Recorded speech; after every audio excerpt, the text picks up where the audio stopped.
Random House Audio presents The Godfather Returns, the Saga of the Family Corleone, by Mark Winegardner. Read for you by Scott Brick.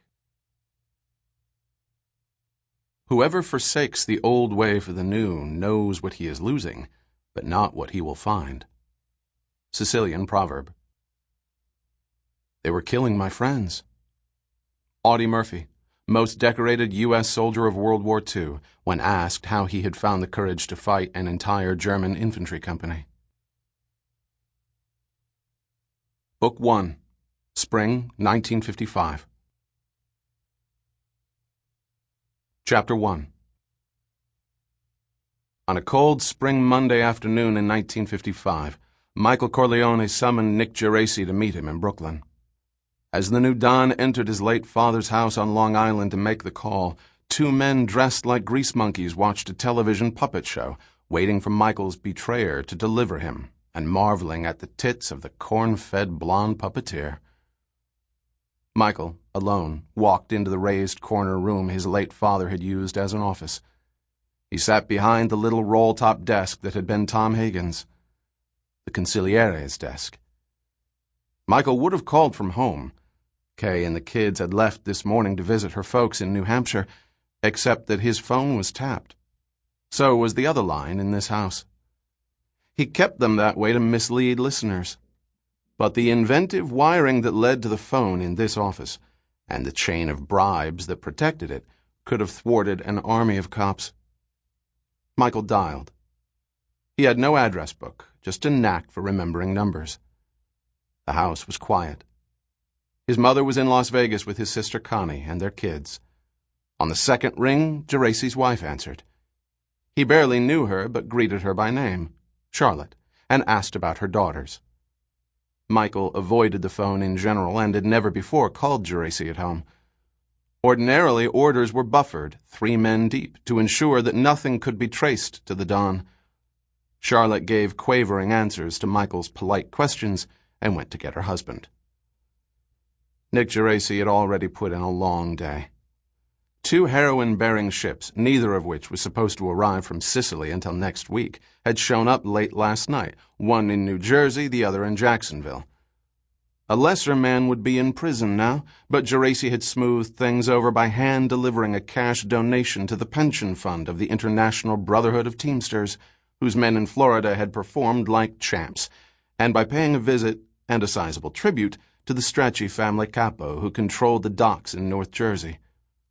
By 5, Geraci was exhausted but home in his backyard in East Islip, playing horseshoes with his 2 girls. A 2-volume history of Roman warfare he'd just started reading sat next to the armchair in his den, in position for later that night. When the phone rang, Geraci was a few sips into his second Chivas water.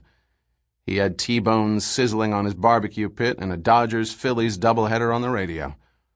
Charlotte, who'd been in the kitchen assembling the rest of the meal, came out on the patio, carrying the phone with the long cord, her face drained of color.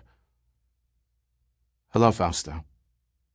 The only other person who called Nick Geraci by his given name was Vincent Forlenza, who'd stood as Geraci's godfather in Cleveland. I'd like you to be a part of this thing Tessio arranged. 7 o'clock at this place called Two Toms. Do you know it? The sky was blue and cloudless, but anyone watching Charlotte rush to herd the girls inside might have thought she'd learned that a hurricane was bearing down on Long Island. Sure, Geraci said. I eat there all the time. It was a test. He was either supposed to ask about this thing Tessio arranged, or he wasn't.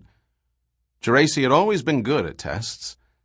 His gut feeling was to be honest. But I have no idea what you're talking about. What thing? Some important people are coming from Staten Island to sort things out.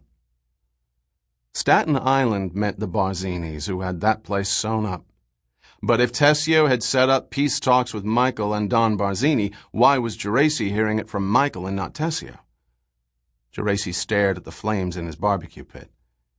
Then it came to him what must have happened. He jerked his head and silently cursed. Tessio was dead, probably among many others. The meeting place was the tip-off. Tessio loved that place. which meant that most likely he'd contacted Barzini himself and that either he or Barzini had set up a hit on Michael, which Michael had somehow anticipated. Geraci poked the T-bones with a long steel spatula. "You want me there for protection," he said, "or at the table, or what?" That was a hell of a long pause. "Sorry, had to get some steaks off the grill here." "I know what you're worried about, Fausto, but not why." Did he mean Geraci had nothing to worry about? Or that he was trying to figure out what, if any, role Geraci had played in Tessio's betrayal? "Well, Pilgrim," Geraci answered in his best John Wayne, "I ain't so much worried as I am saddle-sore and plumb tuckered out." "Excuse me?" Geraci sighed.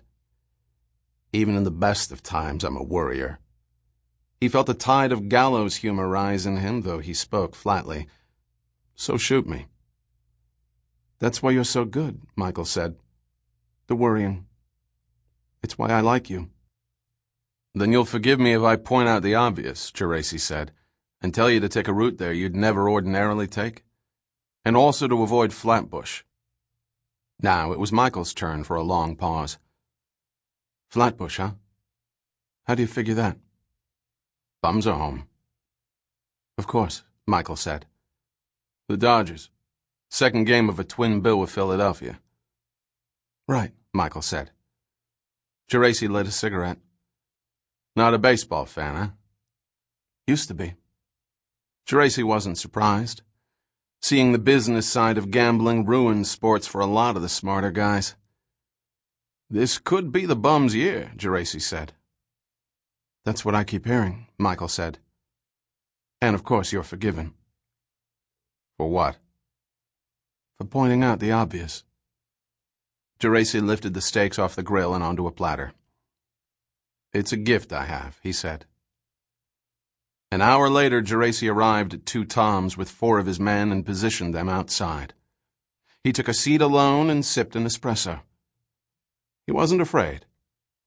Michael Corleone, unlike his brothers, the brutish Sonny and the pathetic Fredo, had inherited the old man's deliberate nature.